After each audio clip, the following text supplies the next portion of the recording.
한국은 세계 7위의 군사력을 보유하고 있는 국가입니다. 또한 한국의 육상전력은 세계 3위의 막강한 화력을 갖고 있고 지상군 기갑전력의 화력은 세계 2위의 자리를 고수하고 있는 군사 강국입니다. 하지만 러시아, 중국, 일본 등 세계 최고로 할 수 있는 군사 강국들 사이에 있기 때문에 한국의 국민들은 한국이 이렇게 강한 군사력을 갖고 있다는 것을 좀처럼 잘 알지 못하는 상황입니다. 러시아는 과거 구소련 시절부터 육해공과 항공우주 전력으로는 미국보다 뛰어난 기술력을 보유했었고 중국은 미국을 앞지르기 위해 군사력을 팽창시키고 있습니다. 또한 일본은 수년 전부터 전쟁 준비를 하는 듯 군사력을 키워가고 있습니다. 일본의 군사력은 한국 전체 군사력보다 약간 뒤떨어지지만 해상력과 항공우주 기술은 한국을 압도하는 수준의 군사력을 갖고 있습니다. 이런 주변국들의 상황은 마치 전교 1, 2, 3등이 같은 반에 몰려있는 형국이라 할 수 있는데요. 우리 한국도 전교 7등이라는 우수한 능력을 갖고 있습니다. 다른 반에 가면 분명 1등하고도 남을 실력인데 유독 반배정이 이렇다 보니 7등하는 상황인 거죠. 절대평가로는 분명 상위권인데 상대평가로 하면 중위권으로 밀려나는 좀 억울한 형국인 것입니다. 오늘은 한국이 보유하면 세계 1위는 안 되더라도 군사력을 비약적으로 올릴 수 있는 무기에 대해서 알아보겠습니다. 우리 국민들이 염원하고 바라고 있는 무기가 있는데요. 바로 전략 핵무기와 전략 핵 잠수함입니다. 항공모함 같은 다른 전략 무기도 많겠지만 현실적인 한국의 기술력과 한국이 감당할 수 있는 비용 부분을 감안한다면 이 두 가지가 가장 효과적입니다. 전략 핵무기는 외교적인 부분이 얽혀있기 때문에 바로 진행하는 것은 무리가 있지만 반드시 우리가 보유해야 할 무기입니다. 만약 한국이 이런 전략 자산을 보유한다면 바로 전쟁 억지력이 생기는 효과적인 무기라고 할 수 있는데요. 하지만 세계의 모든 나라가 전략 무기를 사용하지 않습니다. 전략 핵무기 같은 전략 자산은 보유만 할 뿐 어느 나라든 사용하기 꺼려합니다. 사용하는 순간 모든 나라의 지탄과 경제 압박에 자유로워질 수 없기 때문입니다. 하지만 핵무기는 단 한 기만 보유하더라도 군사적으로나 외교적으로 적성국을 포함한 주변국들에게 외교적인 압박카드로 사용할 수 있기 때문에 위력적인 성능과는 별개로 다른 효과를 볼 수 있는 게 사실입니다. 그런데 이런 무기가 사용된 사례가 있습니다. 일본은 세계에서 유일하게 핵무기의 무서움을 직접 체험한 나라입니다. 일본의 원자폭탄을 투하해 막대한 인명피해를 안긴 국가는 아이러니하게도 오늘날 일본과 가장 중요한 안보 협력 관계를 유지하고 있는 미국입니다. 미국이 핵무기를 개발하게 된 사건은 제2차 세계대전으로 거슬러 올라갑니다. 본래 인류 최초의 원자폭탄은 나치 독일에서 탄생할 뻔했습니다. 당시 독일은 세계에서 가장 핵물리학이 발달한 나라였고 우라늄에 의한 핵분열이 가능하다는 사실 또한 독일 먼저 밝혀냈기 때문이죠. 하지만 독일이 핵무기 개발에 실패한 이유는 유대인을 탄압했기 때문인데요. 당시 나치 독일에 있는 유능한 물리학자 중에는 유독 유대인 출신이 많았는데 독일이 극단적인 반유대인 정책을 펼치자 그들이 대거 다른 나라로 망명한 것입니다. 그중 한 사람이 노벨 물리학상을 수상한 물리학자 아인슈타인도 포함되는데요. 그 또한 독일의 유대인 탄압이 시작된 후 미국으로 망명했습니다. 이렇게 아인슈타인을 비롯한 세계의 물리학자들은 자칫 독일이 먼저 원자폭탄을 개발할 수 있다는 문제를 심각하게 받아들였고 당시 미국 대통령이었던 루즈벨트 대통령에게 핵에너지 연구의 필요성을 강력하게 주장하며 핵 프로그램을 개발할 것을 요청하게 됩니다. 이 권고를 받아들인 미국은 영국, 캐나다와 함께 원자폭탄을 생산하는 맨하튼 프로젝트를 비밀리에 추진해 본격적인 핵무기 개발에 착수한 결과 원자폭탄 탄생의 시초가 되는 트리니티 원폭 실험을 하기에 이릅니다. 트리니티는 핵실험이 있었던 곳의 명칭이자 암호명이기도 합니다.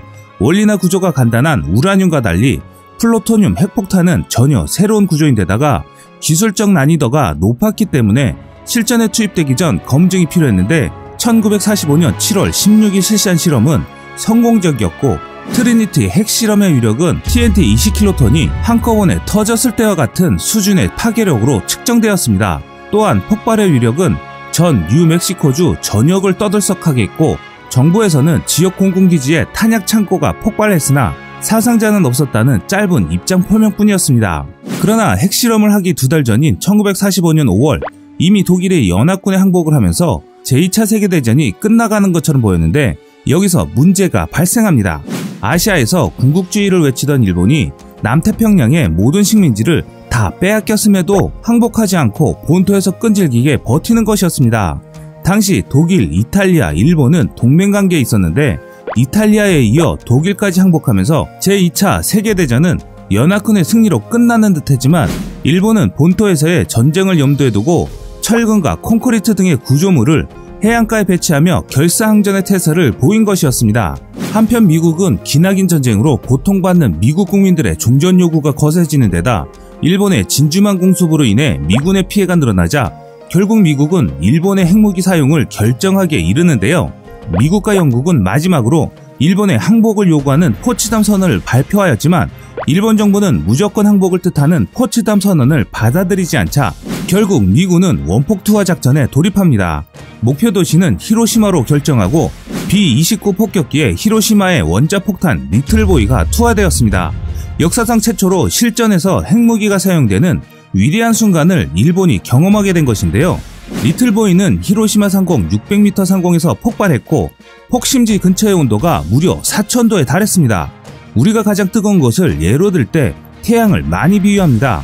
태양의 표면 온도가 6000도라고 하니까 대략 어느 정도의 위력인지 상상이 가실 텐데요.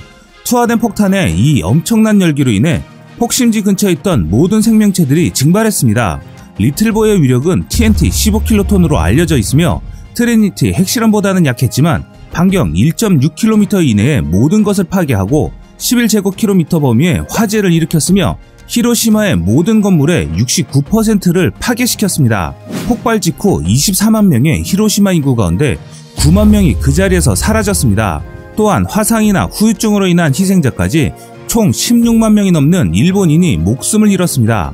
하지만 일본 군부는 원폭 투하 진실을 받아들이지 않고 오히려 두꺼운 옷으로 열기를 막을 수 있다는 정신나간 생각을 하는 등 분위기 파악을 못하고 있었는데요.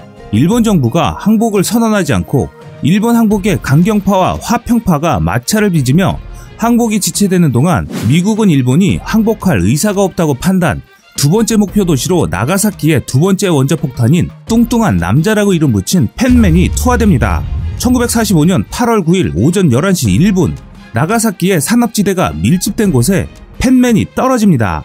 폭탄이 투하된 지점은 미쓰비시 중공업 공장들이 밀집된 지역이었고 상공 440m에서 폭발했는데요. 당시 펜맨의 위력은 리틀보이보다 강력한 TNT 21킬로톤의 파괴력이었습니다. 폭발 지점은 순식간에 섭씨 3900도에 육박했으며 산악지형이 많고 히로시마보다 인구가 적은 나가사키였지만 6만 명이 그 자리에서 목숨을 잃었습니다. 그런데 이상한 일이 발생했습니다. 히로시마에 이어 나가사키까지 원폭이 투하되었지만 정작 일본에 가장 큰 충격을 준 것은 소련이었습니다. 바로 갑작스런 소련의 선전포고였는데요. 소련과 일본 두 나라는 1941년 체결한 불가침 조약을 근거로 미국의 참전 요청에도 불구하고 소련은 일본을 공격하지 않았습니다. 하지만 히로시마에 원자폭탄이 투하되면서 곧 전쟁이 끝날 것이라고 판단한 소련의 스탈린은 8월 9일 오전 0시에 일방적으로 일소 불가침 조약을 파기하고 일본으로 총 공세를 명령하게 되는데요. 선전포고와 동시에 소련군은 만주와 사할린, 쿠릴열도를 동시다발적으로 공격합니다. 일본은 오래전부터 소련의 남하를 경계해왔기 때문에 만주에 주둔하고 있던 일본군의 전력을 꾸준히 증강시켜왔는데요. 그 이유는 만주와 한반도가 자신의 곡창지대 역할을 하고 있었기 때문입니다. 실제 만주에 주둔하고 있던 일본군의 병력수는 90만 명에 달해 그 전력이 상당했습니다. 하지만 일본군은 소련의 기갑부대를 막을 항공전력이 없었기 때문에 수많은 사상자를 기록했습니다.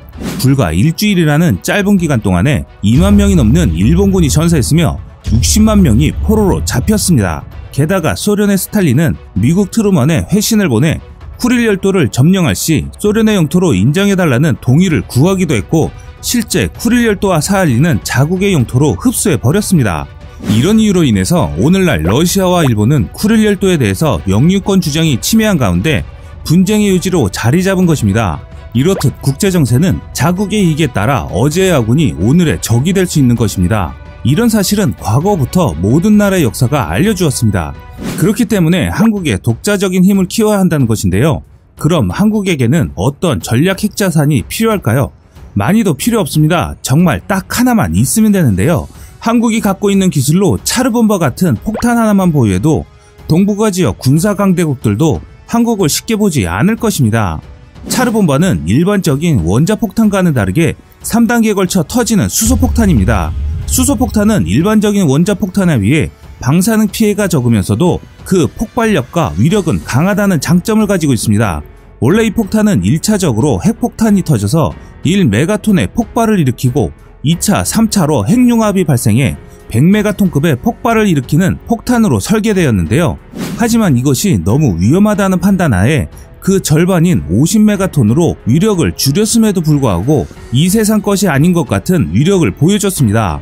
차르본바는 러시아로 황제를 의미하는 차르에 폭탄이라는 본바를 붙여서 만들었는데요. 히로시마에 떨어진 리틀보이가 길이 3.3m, 무게 4.7톤에 불과했던 것에 반해 차르본바는 길이가 8m에 무게가 27톤에 달하는 거대한 폭탄입니다. 과거 소련이 실험할 때 폭발력을 최대한 높이기 위해서 지상 4km 상공에서 터지도록 고안되었는데요. 폭발 시 발생하는 버섯구름은 1000km 밖에서도 관측이 가능했고 100km 밖에서는 3도 화상에 입을 정도의 엄청난 파괴력을 보여주었습니다.